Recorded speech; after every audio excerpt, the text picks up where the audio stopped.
Bom dia, prezados irmãos, queridos amigos, irmãos em Cristo Jesus. Sejam bem-vindos ao nosso momento sublime. Que Deus possa abençoar grandemente a sua vida. Hoje eu estou muito empolgado com o assunto que eu quero trazer para vocês hoje. Uma experiência maravilhosa de uma mulher que teve um encontro com Jesus. Na verdade, ela foi encontrada por Jesus, né?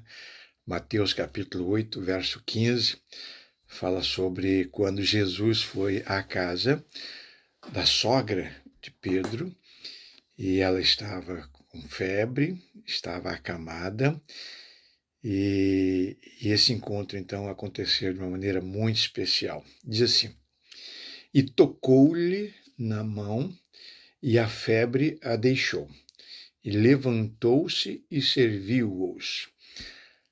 Eu estava lendo esse versículo e vi alguns detalhes muito importantes em apenas um versículo da palavra de Deus. Um versículo, um texto pequeno, mas pequeno demais. Está lá no Evangelho de Mateus, mas só que comunica algumas verdades e alguns detalhes muito importantes que eu gostaria de destacar para você. A gente lê a passagem e edifica a gente gosta e a gente replica isso, fala para outras pessoas e lê uma, duas, 10, 20, 30, 40 vezes e tudo bem. Essa leitura é edificante, mas às vezes a gente para num versículo, numa afirmação, e aquele versículo fala ao seu coração de uma maneira muito profunda, como falou ao meu coração. Olha só, a primeira expressão que nós temos aqui, o primeiro detalhe, é tocou-lhe na mão. Aqui nós temos fica claro para nós o interesse de Jesus por aquela mulher. Capítulo 8 de Mateus, falando sobre Jesus indo à casa de Pedro, ou da sogra de Pedro, e Pedro havia sido chamado para ser discípulo de Jesus há pouco tempo atrás. Logo depois de ter sido chamado, Mateus vai narrando, ele vai ao monte, lá o Sermão do Monte, então algumas experiências muito importantes. Eu quero crer que talvez esta tenha sido a primeira visita de Jesus à casa de Pedro, ou à casa da sogra de Pedro. Talvez tenha sido o primeiro encontro, a gente não pode afirmar isso, né? Mas considerando que esse texto está aqui no capítulo 8 e narra então as primeiras caminhadas de Jesus com os seus discípulos. Então, um daqueles encontros, Jesus falando e curando pessoas e abençoando, e ensinando, e depois de Pedro ter ouvido muito de Jesus, chega para Jesus e fala para Jesus: olha, a minha sogra não está nada bem, talvez eu tenha que fazer uma visita a ela, né? Eu vou com você. Talvez tenha acontecido assim, como acontece naturalmente. E Jesus então diz o texto que chegando lá, a febre era tão alta e demonstrava que ela estava com um mal, uma enfermidade. A febre é um sintoma, né? E sério, e de tal maneira que ela estava acamada. Ela estava acamada. Ela era uma mulher ativa, a gente vai ver isso no transcorrer do texto, tá? Então ela estava acamada. Então Jesus chega e toca na mão daquela mulher. Talvez um cumprimento, né? Um estender de mão, ou talvez ela deitada, né? E Jesus então chega e toca na mão daquela mulher. E eu fico pensando assim, que toque extraordinário. Que toque extraordinário, né? E aquela mulher deve ter vivido uma experiência ali, né, com aquela sensação extraordinária de ser tocada pelo Filho de Deus, o Messias, né? Talvez ela não soubesse muito a respeito de Jesus, mas a partir daquele toque, a partir daquele momento, a sua vida mudou por completo, né? Mostra o interesse de Jesus e também a iniciativa de Jesus em tocar, assim como ele tem o interesse de tocar em todas as pessoas que confiam nele, né? Aí, logo a seguir, o texto diz: e a febre a deixou. Por que a febre deixou aquela mulher com o toque de Jesus? Sabe por quê? Porque nenhuma enfermidade é compatível com Jesus.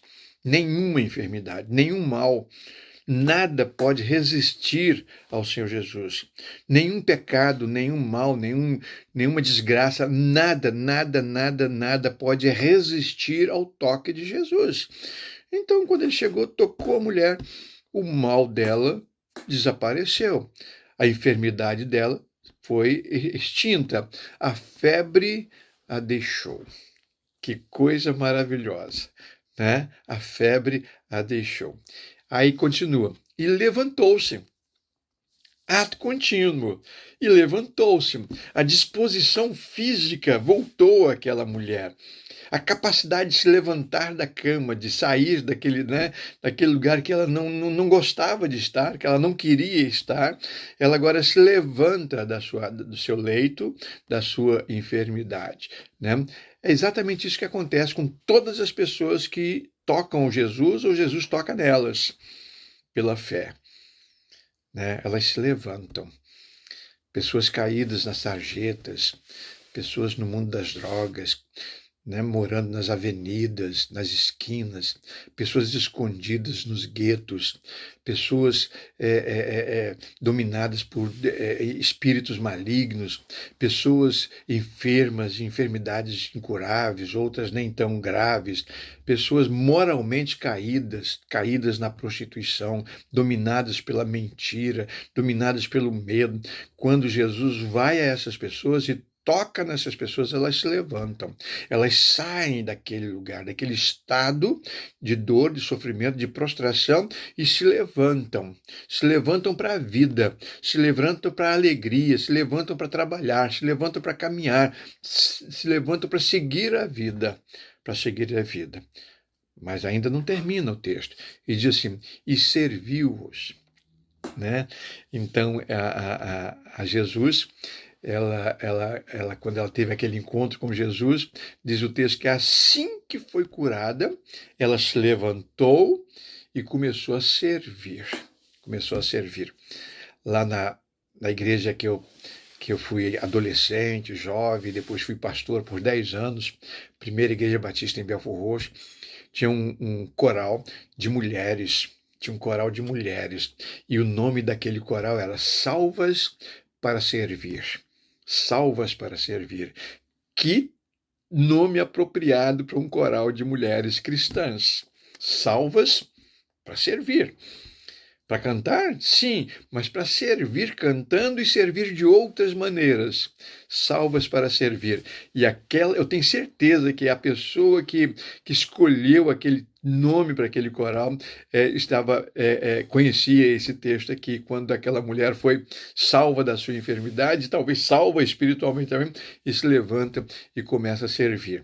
Só que tem um detalhe ainda nesse serviço. Serviu-os.